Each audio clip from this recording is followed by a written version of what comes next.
ഒറ്റക്കെട്ടായി ഫെബ്രുവരി 12-ന് ദേശീയ പണിമുടക്ക് പ്രഖ്യാപിച്ചിരിക്കുകയാണ്. കഴിഞ്ഞ ദേശീയ പണിമുടക്കിലും ഈ പണിമുടക്കിലും ഉയർത്തുന്ന പ്രധാന മുദ്രാവാക്യം 4 ലേബർ കോഡുകൾ പിൻവലിക്കുക എന്നതാണ്. 29 പഴയ തൊഴിൽ നിയമങ്ങൾ കൂട്ടിച്ചേർത്ത് കൺസോളിഡേറ്റ് ചെയ്താണ് 4 ലേബർ കോഡുകൾ ഉണ്ടാക്കിയത്. 2019 കോഡ് ഓൺ വേജ് പാസ്സാക്കി പാർലമെൻറ്റ്. 20 ബാക്കി 3 കോഡുകളും പാസ്സാക്കി. അന്ന് മുതൽ തന്നെ തൊഴിലാളികൾ പ്രക്ഷോഭ സമരത്തിലാണ്. തൊഴിലാളികൾക്ക് ട്രേഡ് യൂണിയൻ രൂപീകരിക്കാനുള്ള അവകാശം പരിമിതപ്പെട്ടു, സമരം ചെയ്യാനുള്ള അവകാശം പരിമിതപ്പെട്ടു, കൂട്ടായി വിലപേശുക എന്ന ഭരണഘടനാപരമായ സ്വാതന്ത്ര്യം പോലും നഷ്ടപ്പെടുകയാണ്. ഇപ്പോൾ ഒരു ട്രേഡ് യൂണിയൻ രൂപീകരിക്കാൻ തൊഴിലാളികൾ തീരുമാനിച്ചാൽ പഴയ കാലത്ത് പോലെ രജിസ്ട്രേഷൻ കിട്ടുന്നില്ല. തമിഴ്നാട്ടിലെ സാംസങ് കമ്പനിയിൽ തൊഴിലാളികൾ യൂണിയൻ രൂപീകരിച്ചപ്പോൾ മാനേജ്മെൻറ്റ് അംഗീകരിച്ചില്ല. Tamil Nadu government labour department trade union register ചെയ്യാൻ തയ്യാറായില്ല. 2 മാസത്തെ സമരത്തിന് ശേഷമാണ് ട്രേഡ് യൂണിയൻ രജിസ്റ്റർ ചെയ്യാൻ അവസാനം അവർക്ക് വഴങ്ങേണ്ടി വന്നത്. ആ സമരം പൊളിക്കാൻ കഴിഞ്ഞില്ല. ഇതാണ് ഇന്നത്തെ അവസ്ഥ. ഈ ലേബർ കോഡുകൾ പിൻവലിക്കുക എന്ന മുദ്രാവാക്യമാണ് ട്രേഡ് യൂണിയൻ ഉയർത്തുന്നത്. അതോടൊപ്പം വൈദ്യുതി മേഖല സ്വകാര്യവൽക്കരിക്കുന്ന ഒരു ബില്ല് പാർലമെൻറ്റ് മുമ്പാകെ വന്നിട്ടുണ്ട്. മഹാത്മാഗാന്ധി തൊഴിലുറപ്പ് പദ്ധതിയെ വികലമാക്കി റാംജി ബിൽ എന്ന പേരിൽ ഒരു നിയമം ഉണ്ടാക്കിയിട്ടുണ്ട്. മഹാത്മാഗാന്ധി ദേശീയ തൊഴിലുറപ്പ് പദ്ധതിക്ക് കേന്ദ്ര ഗവൺമെൻറ് നൽകുന്ന പണം വെട്ടിക്കുറച്ചു. ആ ഗ്രാമീണ തൊഴിൽദാന പദ്ധതിയെ വികലമാക്കി. ഇത് പിൻവലിക്കണമെന്നാവശ്യപ്പെടുന്നുണ്ട്. ഈ പണിമുടക്ക് സമരത്തിന് സംയുക്ത കർഷക സംഘടനകളും കർഷക തൊഴിലാളി സംഘടനകളും പിന്തുണ പ്രഖ്യാപിച്ചിട്ടുണ്ട്. അവരും സംയുക്തമായി പ്രക്ഷോഭത്തിലേക്ക് വന്നിട്ടുണ്ട്. ബാങ്ക്, ഇൻഷുറൻസ് ജീവനക്കാരുടെ സംഘടനകൾ, കേന്ദ്ര സംസ്ഥാന ജീവനക്കാരുടെ സംഘടനകൾ അവരും പണിമുടക്കിന് പിന്തുണ പ്രഖ്യാപിച്ചിട്ടുണ്ട്. അവർ പണിമുടക്ക് നോട്ടീസ് കൊടുത്തു തുടങ്ങിയിട്ടുണ്ട്. അപ്പം മിക്കവാറും പണിമുടക്ക് നോട്ടീസ് എല്ലാവരും നൽകി കഴിഞ്ഞതായിട്ടാണ് ഞങ്ങൾ മനസ്സിലാക്കുന്നത്.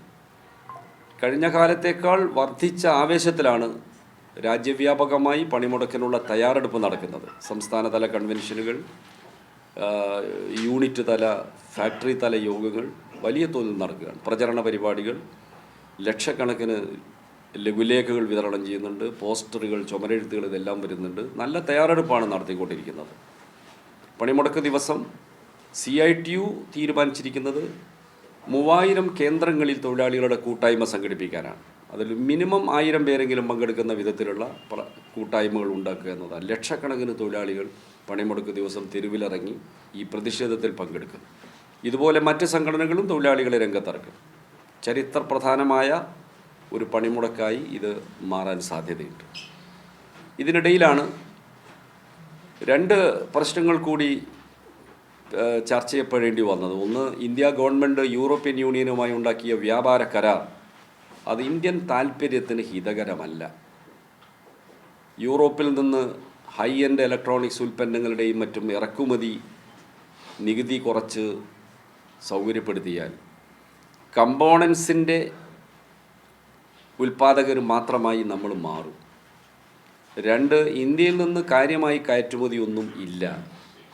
കയറ്റുമതി ചെയ്യുന്ന ചരക്കുകൾ വസ്ത്രങ്ങൾ, ഉടുപ്പുകളും തുണിത്തരങ്ങളുമാണ്. അതിന് വലിയ മത്സരം ഇന്ത്യ നേരിടേണ്ടി വരുന്നുണ്ട്. നമുക്കതിനെ അതിജീവിച്ച് വലിയ തോതിൽ എക്സ്പോർട്ടിനെ വികസിപ്പിക്കാനൊന്നും കഴിയില്ല. പെട്രോളിയം ഉൽപ്പന്നങ്ങൾ ഇന്ത്യയിൽ നിന്ന് കയറ്റുമതി ചെയ്യാറുണ്ടായിരുന്നു. അത് റഷ്യൻ ക്രൂഡ് ഓയിൽ ഇറക്കുമതി ചെയ്യുന്ന അവസരത്തിൽ അതിൻ്റെ ഒരു ആനുകൂല്യം ഉപയോഗിച്ചായി ചെയ്തിരുന്നത്. അമേരിക്കൻ സമ്മർദ്ദത്തിന് വഴങ്ങി റഷ്യൻ ക്രൂഡ് ഇറക്കുമതി ഇപ്പോൾ ഏതാണ്ട് അവസാനിപ്പിച്ചിട്ടില്ല. അപ്പോൾ പെട്രോളിയം ഉൽപ്പന്നങ്ങളുടെ കയറ്റുമതിയും ഇന്ത്യക്ക് പ്രതീക്ഷിക്കാനില്ല.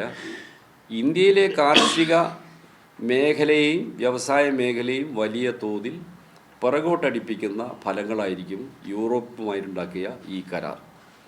അതിനെ അമേരിക്കക്കെതിരായ എന്തോ ഒരു വെല്ലുവിളിയാണ് എന്ന നിലയിൽ ആഘോഷിക്കാനാണ് BJPയും മറ്റും ശ്രമിച്ചുകൊണ്ടിരിക്കുന്നത്. യഥാർത്ഥത്തിൽ ഇന്ത്യൻ താൽപ്പര്യത്തിന് എതിരാണ് ഈ നടപടി എന്നതാണ് ഏറ്റവും പ്രധാനപ്പെട്ട പ്രശ്നം. ഇതോടൊപ്പം തന്നെ മറ്റൊരു പ്രശ്നം വന്നത് ഈ ഗാർഹിക തൊഴിലാളികൾക്ക് മിനിമം വേതനം ആവശ്യപ്പെട്ടുകൊണ്ട് ഒരു സംഘടന പെൺ തൊഴിലാളർ സംഘം എന്നൊരു സംഘടന ഒരു ഹർജി സുപ്രീം കോടതിയിൽ നൽകിയിരുന്നു. ഇന്ത്യ ഗവൺമെൻറ്റിൻ്റെ മുമ്പിലാണ് ആയിട്ടാണ് ഈ തർക്കം. ആ തൊഴിൽ തർക്കം സുപ്രീം കോടതി പരിഗണിച്ചപ്പോൾ ബഹുമാനപ്പെട്ട സുപ്രീം കോടതി ചീഫ് ജസ്റ്റിസ് നടത്തിയ ചില പരാമർശങ്ങൾ അങ്ങേയറ്റം പ്രതിഷേധാർഹമാണ്. തൊഴിലാളി സംഘടനകളും തൊഴിലാളികളുമാണ് ഇന്ത്യയിലെ വ്യവസായങ്ങളെല്ലാം അടപ്പിച്ചത് എന്ന് ഒറ്റ വാചകത്തിൽ പറഞ്ഞതായിട്ടാണ് മീഡിയാസ് റിപ്പോർട്ട് ചെയ്തിട്ടുള്ളത്. മാത്രമല്ല, ഈ പാവപ്പെട്ട തൊഴിലാളികളുടെ മിനിമം വേതനം എന്ന ആവശ്യം തള്ളിക്കളയുകയും ചെയ്തു. ഇത് നമ്മുടെ ഭരണഘടനാ സങ്കല്പങ്ങൾക്കെതിരാണ്. ഭരണഘടനയുടെ കസ്റ്റോഡിയനാണ് കോടതി, പ്രത്യേകിച്ച് സുപ്രീം കോടതി.